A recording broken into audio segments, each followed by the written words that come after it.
Jeremy Corbyn, the leader of the Labour Party, is going through possibly the worst moment of his entire political career.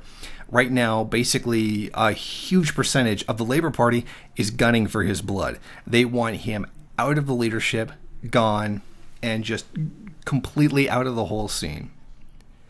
Now, it's no secret that Corbyn has royally messed up. The big thing that he was trying to do was to prevent people from voting for a split from the EU. Yeah, well, as we saw, that didn't work. Now when you combine this with other things like his, they call radical position, where he was basically undermining other people in his party because they were holding, bourgeois positions. He wasn't supporting people on certain things because they were bourgeois positions. He's made a hell of a lot of enemies, and they're calling for him to resign. But all of a sudden now, since that this is a thing, he's come out saying, "Oh, we need to, the Chillicothe inquiry. We now need to investigate Tony Blair for war crimes." Which you'd have to be daft to say that there were no war crimes. So now he's saying, "Oh no, we have to put this stuff aside and focus on getting Tony Blair prosecuted." So basically, his entire bourgeois political career is now, could very well be over because he didn't carry out the interests of, the bourgeoisie.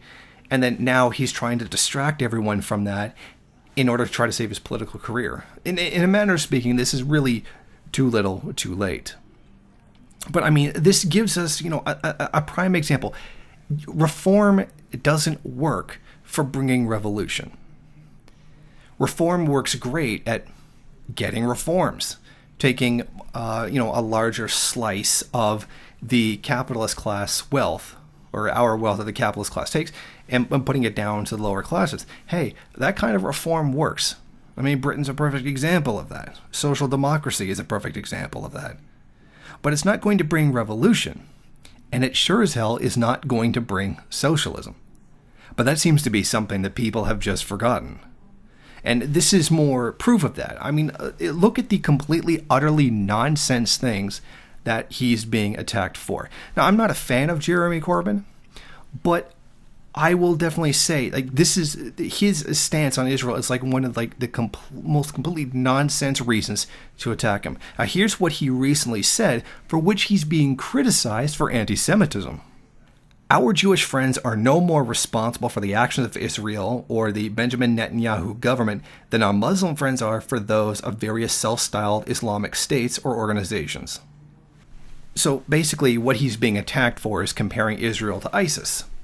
I would say there is no comparison. I would say Israel actually is worse than ISIS, and ISIS is pretty damn bad. ISIS hasn't even been around for that long, but Israel's been around for decades, and they've killed astronomical amounts of people. ISIS can't even really hold a candle to them in that regard. But they're calling them, all racist, anti-Semitic for making that comparison. Yes, Israel is a genocidal state. I think that's pretty obvious by now. But you never question the glorious Israel because because they're not those damn Muzzies that we're always supposed to be at war and afraid of and we're supposed to kill.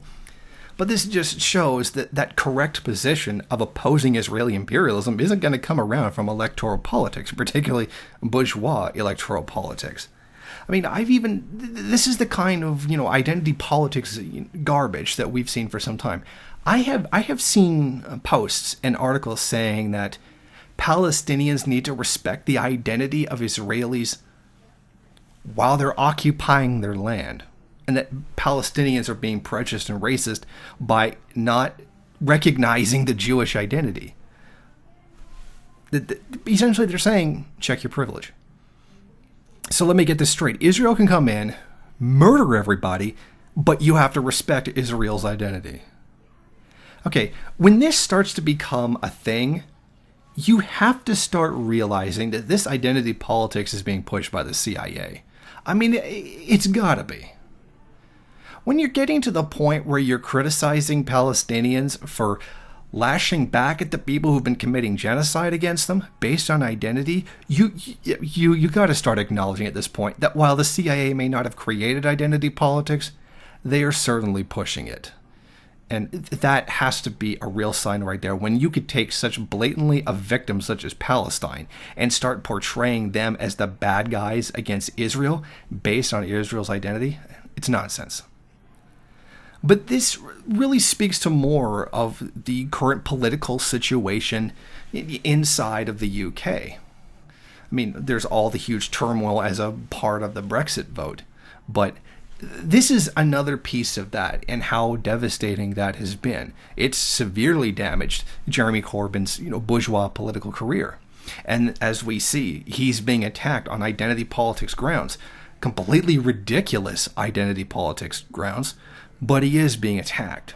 So we do really have to take a step back here and not only get away from identity politics, but we really have to stop going in for all this reformist garbage as well. Because look at it, none of this going on is revolutionary at all. Thank you for watching. Won't you go ahead, rate, comment, subscribe, and share on various social media. And if you want, you can head over to my Patreon page and show your support. Or you could head over to the MRN bookstore and check out some of the latest books available.